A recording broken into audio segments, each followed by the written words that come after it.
today, what we're going to focus on is analyzing a co-living investment. And just to put that into quick perspective, what co-living is a rent by the room rental strategy. Basically, you buy a big enough house with a bunch of bedrooms and rent them out by the bedroom, or you get a really large house that may not have a lot of bedrooms and you convert the common areas to bedrooms. In my opinion, and based on a lot of data and analysis, this is the number one strategy for real estate investors who are serious about achieving financial freedom and building wealth. It's like the number one go-to strategy because you get more cash flow, you're able to buy bigger and better properties in nicer locations, so you get more appreciation, so you get properties increase in value more, you get bigger debt pay down as the properties are worth more, your tenants are paying down your debts more quickly and in larger amounts. And because the properties are worth more, you're able to get more tax benefits as well. So when it comes to both cash flow that leads to financial freedom, it puts you in a much better position. And when we're talking about wealth benefits, it's not comparable to any long-term rental or other strategies because you get much better wealth benefits as well. So that being said, today what we're going to do is we're going to analyze a co-living investment opportunity and see if it makes sense for you or for anyone else who wants to buy those deals. If you don't know who I am, I'm Michael Manatskanian. I've been able to go from $0 to $2 million of real estate in my first 2.5 years of investing, and then scale to over $22 million in the last 2.5 years. I've been able to do so by leveraging what I call my super investor blueprint, which is combining creatively financed acquisition strategies, raising capital to buy deals, as well as the co-living management strategy to be able to buy more deals in more markets and to do so using little to none of my own money and basically fast track my path to freedom. So if you go to my Instagram, all you got to do is you go to @MichaelMNAT. I give you tons of tools and resources to help you on your investing journey. Whether you're focused on co-living or not, it's ultimately up to you. But the first thing I'm going to reference is this link in my bio. It shows you my buy box. What is a buy box? It is telling not only myself, but the world out there, what like types of investments I'm looking to buy and how they can bring those opportunities to me. So when I click on the buy box, it leads to this link. So there's a lot of stuff on here. I have my free Wealth Through Real Estate school community, tons of free trainings, tools, and resources in there for you. You're more than welcome to click this link and sign up. Obviously, my YouTube, where lots of long educational content is hosted, as well as my Instagram. And with that being said, you can get a free creative finance calculator to help you analyze deals, whether you're focused on co-living, which is my favorite, short-term rentals, mid-term rentals, or long-term rentals, or the way I analyze is I typically look at multiple exit strategies. You can do that all in this calculator. You can analyze if you're buying properties the traditional way, cash, or you're going the creative finance route. It allows you to analyze all different types of investment acquisition strategies and management strategies. Well, actually, I know for a fact there's nothing like this out there, and you can just get this absolutely for free as an amazing free version available for you. And then, so let's get back to the buy box. I am looking to buy properties that are great for co-living. So what does that mean? I'm looking to buy properties that are currently built and larger. And ideally, I take a property and I convert the common areas to additional bedrooms. My ideal end goal for a property is to have 7 bedrooms minimum, if not 8 or 9 bedrooms. I'm looking to buy these properties in major markets only, and I'll explain why shortly when I reference one of my favorite tools, PadSplit, and I've got a link here for you if you're interested in signing up for free for that. So what I'm going to be looking for is a minimum of 3 bedrooms, 2 bathrooms, and minimum of 1,700 square feet. That's on the absolute lowest end. Ideally, I'm looking for 2,000 square feet or more, ideally 4-bedroom, 3-bath minimum. But there are certain opportunities, depending on the structure, where a 3-bed, 2-bath, 1,700 square feet could work to become a 6 or 7-bedroom property. As long as the debt is really solid and it doesn't cost a lot to get in, I'd consider that, especially when there's garages and things like that. So that's why that's my minimum. What I'm looking to get to is ideally 8-bedroom, 3-bath minimum is really where I'm trying to get to. We'll say minimum is 7-bed, 3-bath, but that's after I convert. After I convert the property, after I take it and renovate the living room, the dining room, if there's a garage, if there's office spaces, convert those into bedrooms. That's what I'm trying to get to. But most property, there's not a ton of 7-bed, 3-bath, 4-bath properties available, nor are they available in city centers, or are they going to be very price effective. So that's why you have to kind of convert properties this route, or you build from the ground up to make properties like this. I prefer creatively financed deals only. And an absolute requirement is I don't want an HOA. I don't want to deal with communities where there are HOAs because I don't want someone to jeopardize my business because they have a bunch of free time available in the middle of the day to go cause complaints and all that. Like, I just don't want to deal with that. So no HOA is a must for me. Ideally, the less I have to renovate the property, the better. If it's lower entry costs or lower interest rates, even better. That's not a requirement. That's preferred because I'm here to analyze deals and see which ones make sense, regardless of interest rates or entry costs. I've bought properties with $100,000 entry costs that are phenomenal investments. I bought properties with 6, 7% interest rates that are great co-living rentals. It really just depends on the deal itself. I'm only looking to buy in major markets. That is because that's where the highest demand is for the rent by the room strategy. But also, you're going to get the most appreciation, more guaranteed in larger markets. And there's going to be a way better supply of tenants looking for housing. So you don't have properties sitting there. My cheat code is leveraging a platform called PadSplit, which is the next thing we're going to go to, where I pretty much leverage their data to tell me where I should invest, or especially now that as they continue to grow. And the idea is with PadSplit, they're a platform, they're the equivalent of what Airbnb is for short-term rentals. PadSplit is the equivalent for the rent by the room strategy. The awesome part about this is that they have so much data that is completely free for us to utilize and look at to decide where should I buy, and then what is the data in those markets. Like, how many properties are currently available? How many people are currently looking for rooms? Of the properties available, what's the average occupancy rate, right? How many of the rooms are filled up? For each one with a private bathroom, how much is it renting for? Shared bathroom, how much is it renting for? Right? They give you all of that data absolutely for free. You just need to sign up for the PadSplit platform to get that. The core markets that I prefer: Atlanta, Phoenix, Charlotte, Vegas, Raleigh, Denver, and most major cities in Florida, as well as in Texas. So when you sign up for your free PadSplit account, this is the kinds of tools you'll have access to.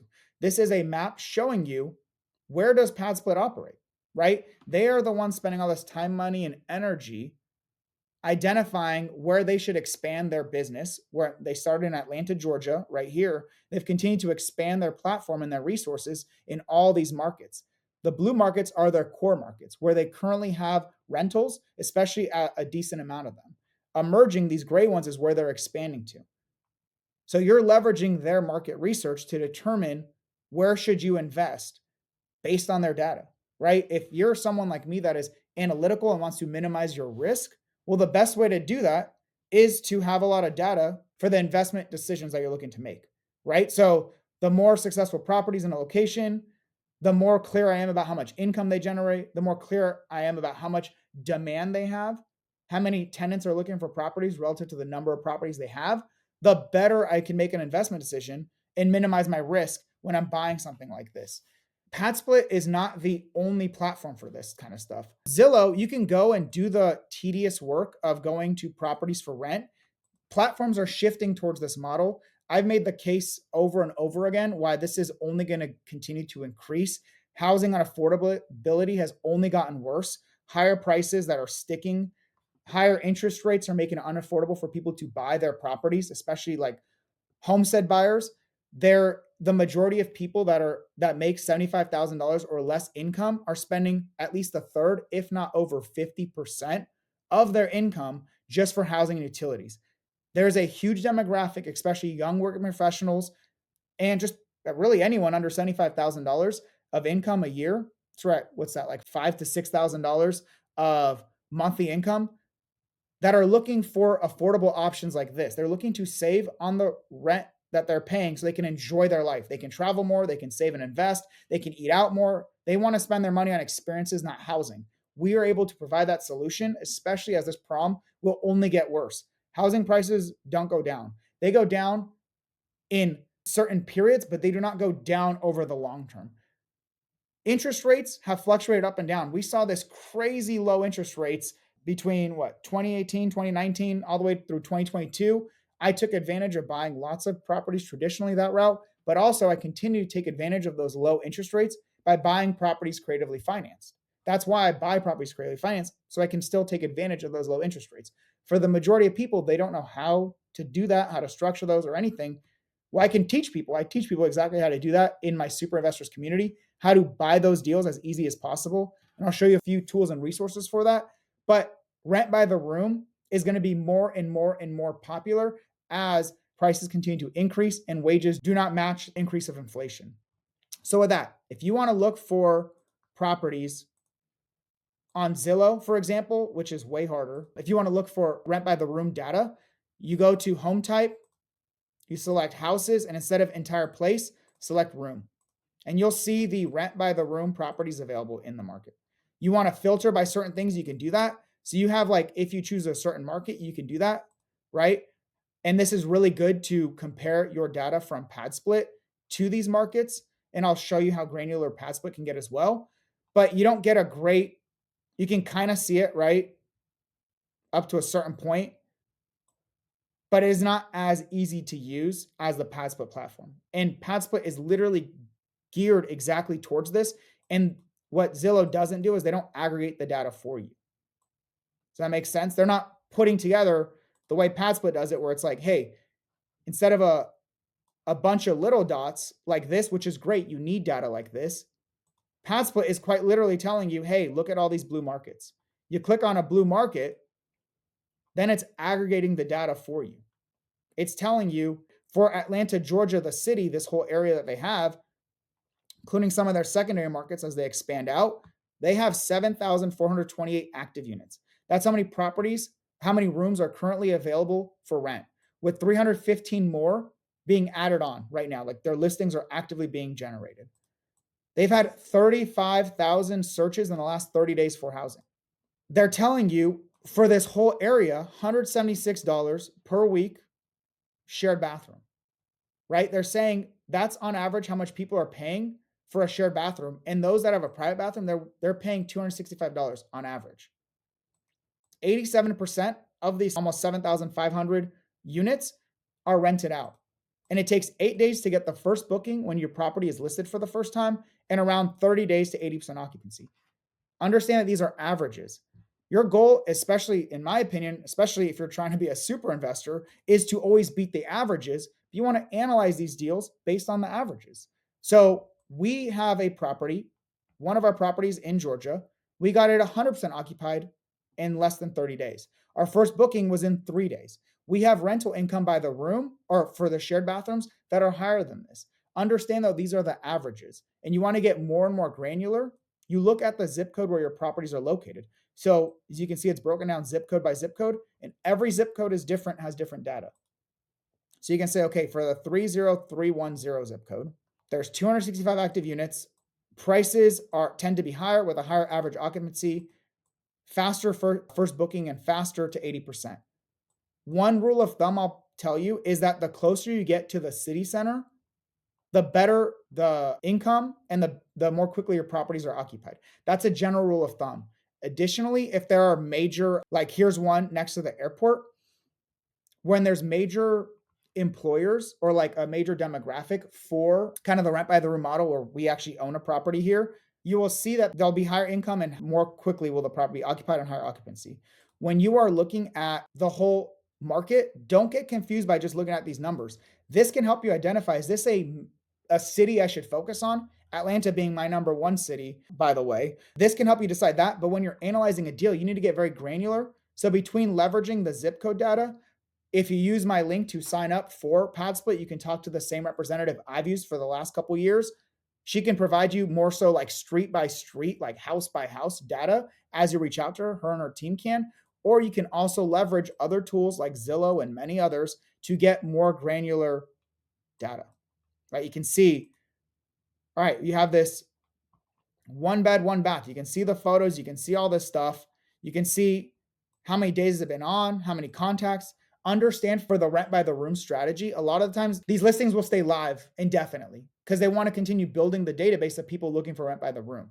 So understand that that is a possibility. That it might show if 180 people contact, that means this probably got rented. That's a lot of people contacting for this property. But it's still sitting there as a listing because of the fact that people are actively looking for housing for rent by the room over there, and they want to keep capturing that. So you can do this like zip code by zip code, street by street. And I wanted to give you that so you understand where the data comes from and why pad split is my biggest cheat code when it comes to gathering this data. Additionally, pad split will help you manage your property. And I put that in quotes because they help manage in the same fashion that Airbnb helps manage the short-term rental model. They are a platform for tenants to find your property, people who want to look for the property to rent it out. They help with the guest communication component. They help with the income and maintenance requests. They help the communication, income, and get tenants in your property. It's still up to you to move in your tenants. It's still up to you to send out a contractor or a handyman when there's maintenance requests, right? It's still up to you to do that work, that piece of the management, or outsource that to a property manager. But it's imperative to understand that this is like a huge cheat code, not just for the data, but for getting tenants to find your property. It's like trying to do short-term rentals without an Airbnb or Vrbo. Is it possible? Of course, but it's harder, right? And there's a trade-off in that, and it takes more time. So with that, we've seen where you grab data.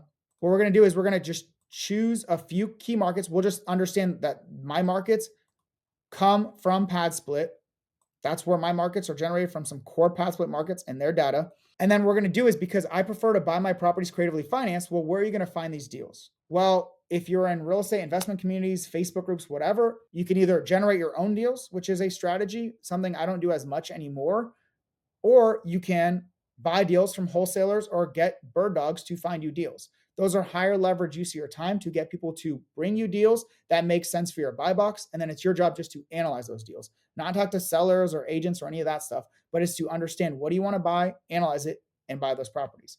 I do that. That's a main strategy, but I also have a database of these creatively financed deals that are live at any one time that someone can go and buy these deals if they choose to, that are all creatively financed with all the data there. If you are someone that is looking to buy these deals and you don't even know how to get started, go into my free Wealth Through Real Estate community. I have trainings for you like creative finance investing. This is how to analyze different deals and why I prefer creatively financed deals, how to analyze various deals that's in there. There's a section for co-living deal analysis in particular to get it more granular, but also under the Financial Freedom Blueprint, there's a resource here called the Creative Real Estate Investing Checklist. So you get this information and you know, okay, if I'm buying a deal creatively, what information do I need? Well, the main advantage for super investors, people in my paid mentorship, is they have access to a database like this one. But so you can go in and you can get all the information you need to be able to buy these deals. If we just focus on the markets that we're interested in, let's say Arizona, Georgia, and these are all creatively financed opportunities. We're going to analyze this investment property. But before we do that, let me explain the calculator that we're going to use to do that. So this is the Super Investor Real Estate Calculator. This is the version provided to super investors. This is a paid for calculator only through my community. There is a free version of this. So don't worry if your goal is to just start analyzing deals, because you can do all of the same things except for the capital raising component and some of the automations that make your life easier. But for the analysis sake, it's all there. So just to run through the calculator and then we're going to start analyzing, I just want you to see it first. The property information, entry cost is, okay, what is it going to take to get into this investment? This is the debt terms. How are you going to be able to structure this deal? How are you going to buy it?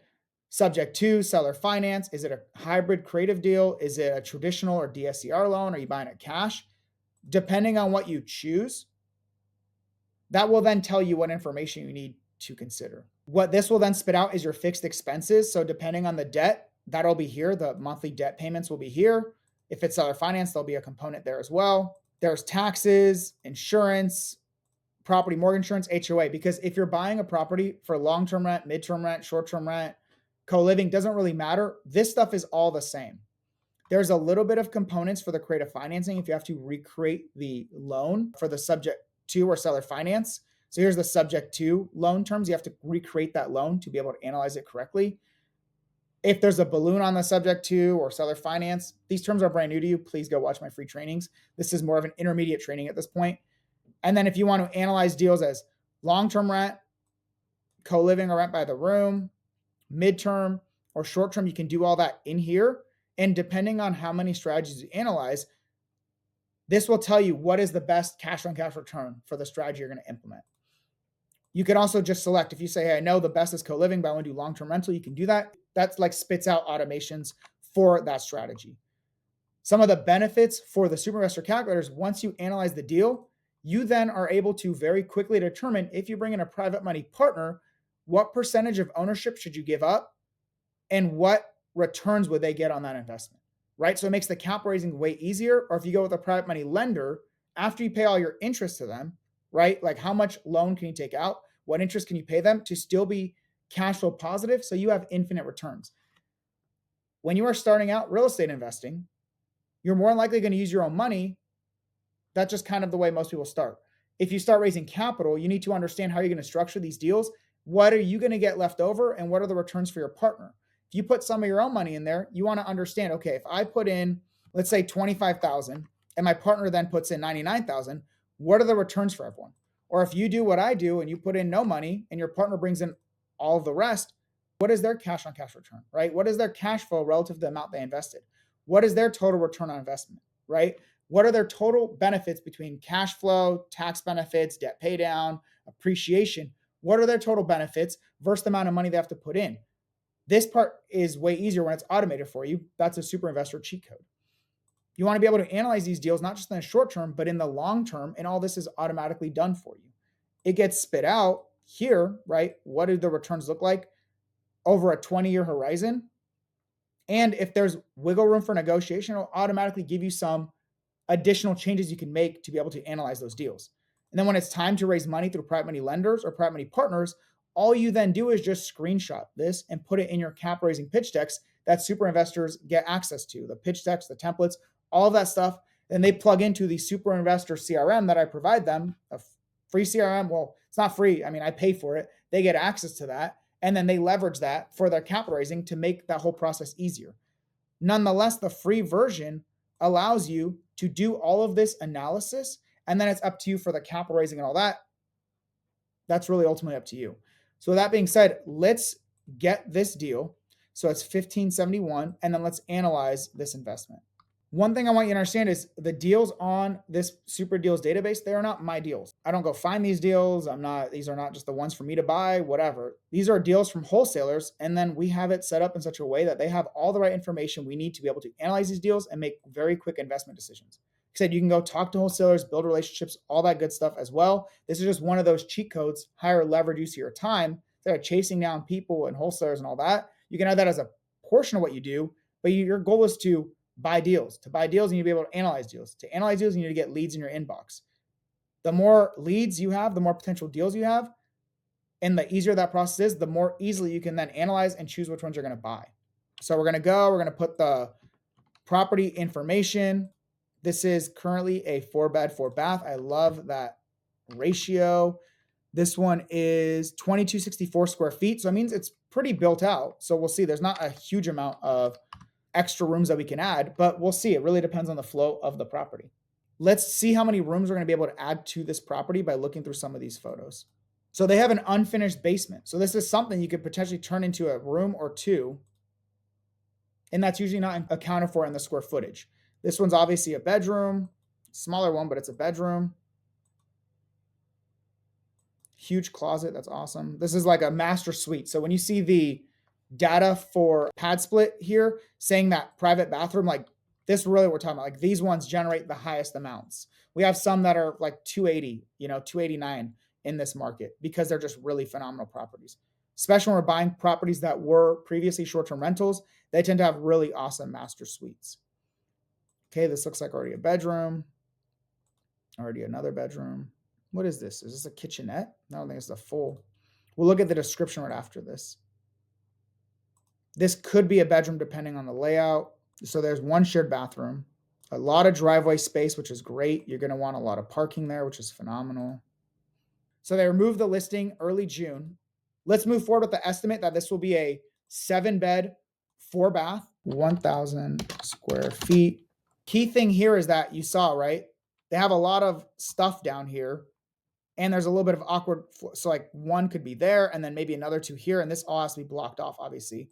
So what we're going to do now is let's get to the actual analysis. We saw one bedroom is going to have at least a private bathroom. I would assume at least 2 of the bedrooms have a private bathroom and the other 2 share.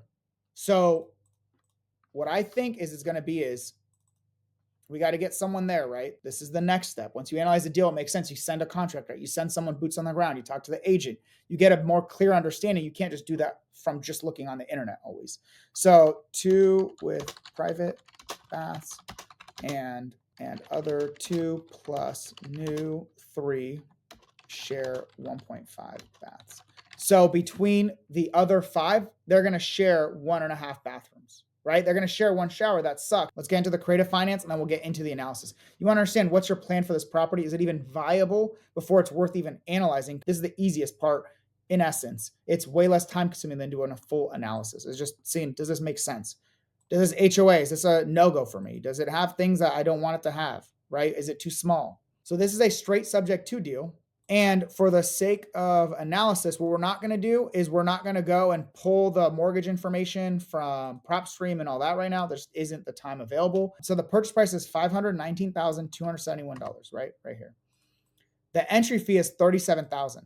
One thing I want you to consider when you're analyzing is understand if it's a straight subject to deal, that means all the cost is to buy the property should be the wholesaler commission, agent commission, cash to seller, plus the mortgage balance equals the purchase price. Okay, so understand that. And in this instance, we have 519, we have the mortgage balance is 482,270.52. And then we're going to have here, see, it says errors because this minus this does not equal this. When we change this to 37,000, 591, let's check it, equals 591,271 minus 37. This is accurate, right? But the sense said this math is not 100% right because that means this one has the same amount of cents added to the end. That was another way you could have done it. So the subject to loan payment, just the loan payment itself is not $4,459.17. This loan payment, this PITI is the principal and interest of the loan plus taxes and insurance, right? It's the loan plus taxes and insurance is how that is calculated. That's what the PITI is. That's what your mortgage payment is. Because we're not going to recreate the loan right now because we can't pull up the information from PropStream and all that right now, what we're going to do is we're just going to overwrite this loan amount to this amount. It's going to mess up some of the debt information later, but for the sake of quick analysis, till we can get a mortgage statement, this is the way you would look at it to see if it cash flows or not. It doesn't really matter what the break is until you know if it makes sense, financial sense or not. And we're going to know that by the number of rooms and how much they rent for and what the expenses will be. So with that being said, because the sub 2 loan payment is already accounting for the taxes and insurance, we're going to set these to 0 right now. We've got the debt information.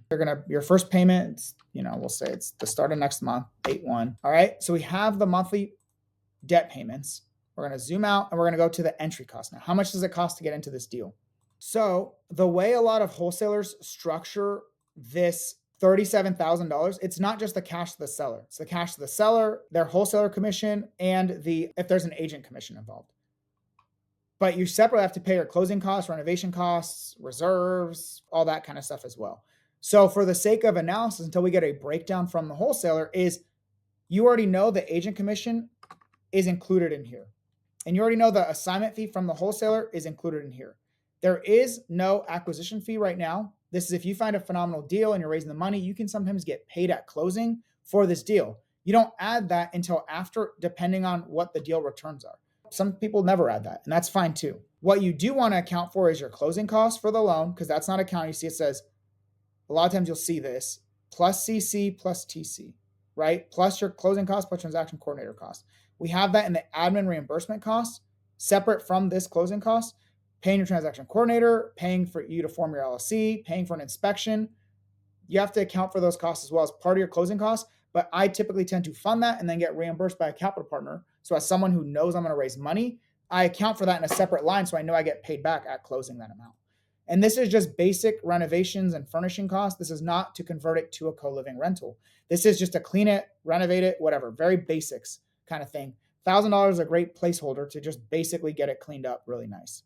And then carrying costs are going to be 3 months of your total reserves, which includes your fixed expenses plus whatever strategy you're using, some of those expenses, saving up a few months of it to get your property while you're renovating the property, furnishing it, getting listed and rented out, this is the money that's going to cover those costs, right? So just to get into this deal, they say 37,000 with closing costs, carrying costs, your reserves and your all that, it's actually closer to 67,000. Now we're going to go the co-living route. Now we need to analyze it for a co-living rental and the additional costs associated with converting it to a co-living rental. So what do we say in the notes? We said we're going to have 3 more rooms in the unfinished basement. So for the sake of this analysis, we're going to say 3 more bedrooms, $7,500 a bedroom, $22,500. I would probably, because it's an unfinished basement, and this can really range between $5,000 to $8,000 when you're converting a office space, a living room, a dining room into a bedroom, like adding some walls and a door, right? That can cost you between $5,000 to $8,000 on average, because this is going to be an unfinished basement where you're going to have to not just add walls, you're going to have to finish out a lot, right? The ceiling, the flooring, the walls, you're probably going to improve and add maybe better insulation, all that kind of stuff. You're going to have to block this whole thing off. It's going to cost more than the typical. So let's go with $10,000 for now until you get a quote from your contractor in your local market. And then we estimate approximately $1,500 per bedroom. So not these 3 new ones that we're adding, right? This is 3 times 10,000 is the cost for the renovation for co-living. But to furnish the property, we have the 3 plus the 4 here, so 7 bedrooms times $1,500 a room is $10,500. So now your new entry cost to get into this deal is $108,000 to buy this co-living property, renovate it, and furnish it, and have some reserves set aside for this investment. Why do we do the number of bedrooms times 1,500?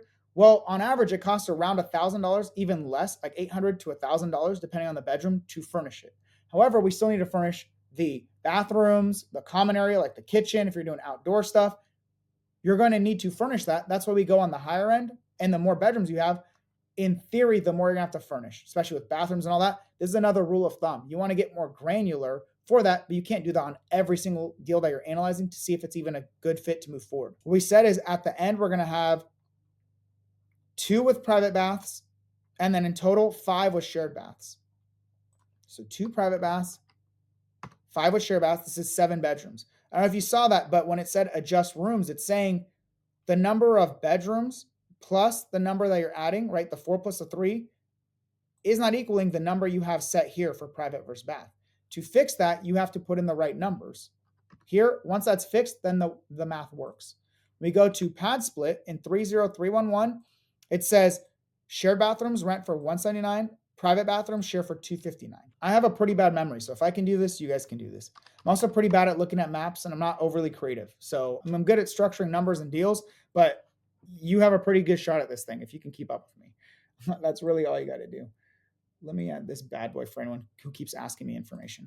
One thing to account for in this is when we're going subject to, you can estimate the loan amount. It's not really going to make a difference now because we're not using this. We're just taking the number and just plugging it in here for quick analysis. But you can put some key information on the loan right here. So like 7.25%. So you can keep some key information. What I would advise everyone to do if you're wanting to buy this deal is like get a mortgage statement and leverage the data from PropStream to recreate the actual loan. That'll help you much more with the overall analysis. But for the sake of this, let's see if this thing cash flows and has a high cash on cash return. So we have our co-living entry cost, which is $108,000. We know what our income is for this property, right? It's $6,123 with 2 at $259, 5 at $179. So it's $6,123. Well, our mortgage, which includes our loan payments, taxes, and insurance, is already $4,459. I'll tell you right now, it's not a good sign. Your mortgage is 45% of your income, or that's not right. 75% of your income, right? 4,500 roughly divided by 6,000. 75%, that's not a very good sign if your debt is that much. You still have a lot of additional utilities. Your insurance is going to be higher because now you're going to put in landlord insurance policy for rent by the room. So we're estimating $100 more a month for your insurance.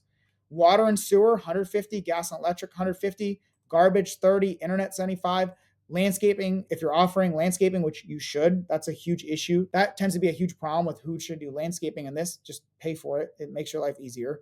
If you're going to offer house cleaning, this $100 is basically saying once a quarter, right? 100 times 3. So every 3 months, you'll send someone out for $300 to clean up some of the common areas. That's what this is highlighting. If you're going to provide any shared supplies like toilet paper, paper towels, whatever, those kind of common things, you can add that in there. I wouldn't get too crazy on this, but this is that's kind of a lower end for what you can do for that.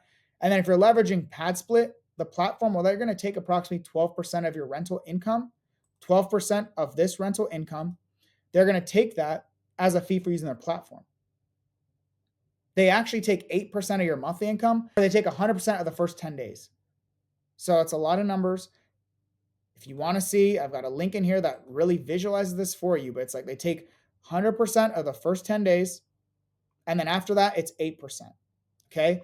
That translates to around 12% of your total income, roughly. The more you have tenants moving in and out, the more you're paying pad split relative to the amount that you're keeping because they're taking those first 10 days.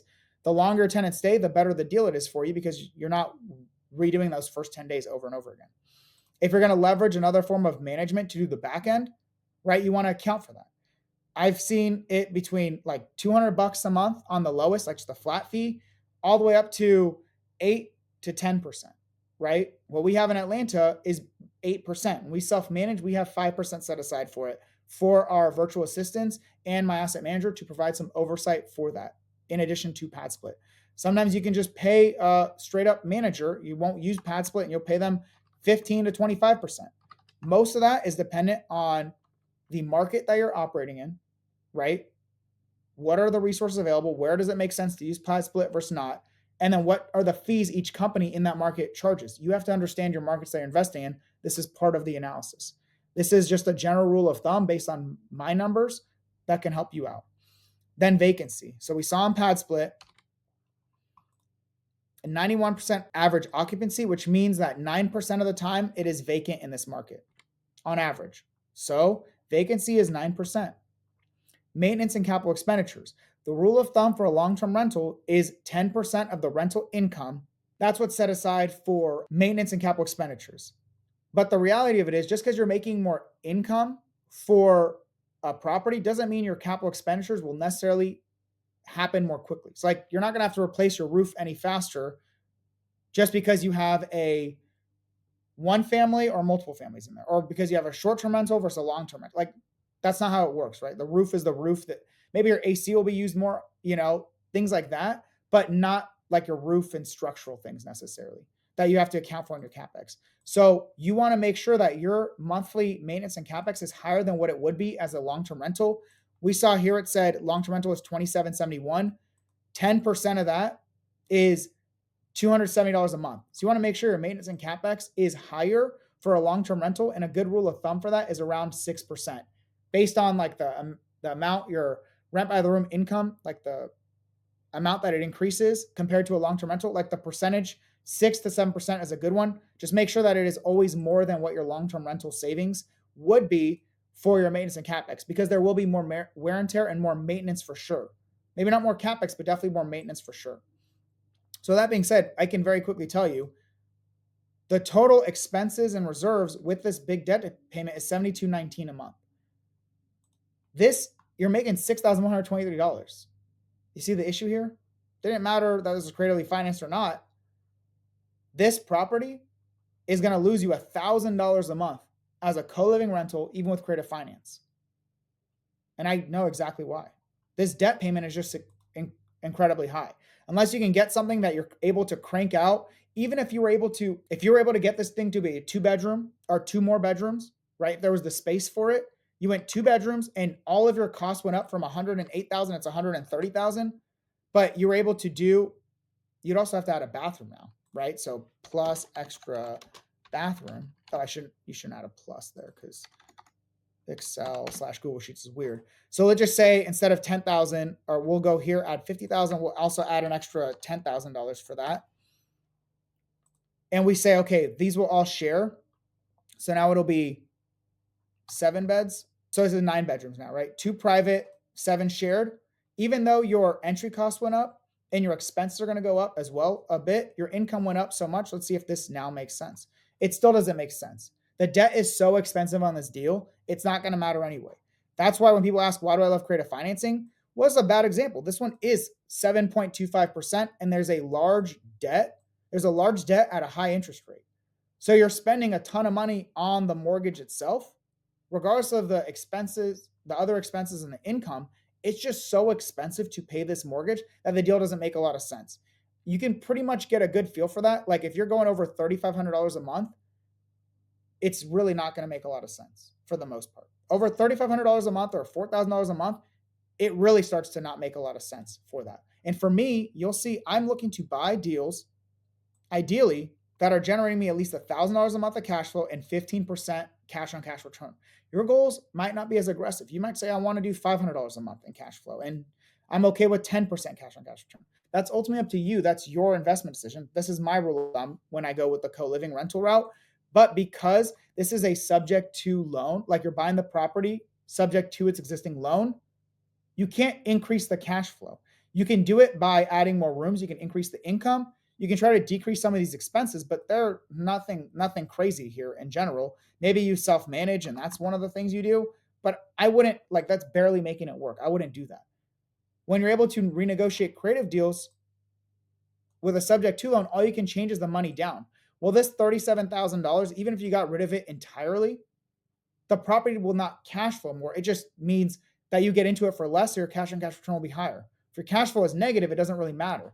In this instance, where we said it's $343 of cash flow because you have 0% management fee, is a 2.9% cash on cash return. So if we get rid of this, your cash flow doesn't increase, but your cash on cash return will increase. But there's not enough cash flow for the amount of entry in this that it doesn't make a substantial difference. So it's like there's no real viable way to make this deal work, which is great because you've determined this property is not worth your time to continue pursuing.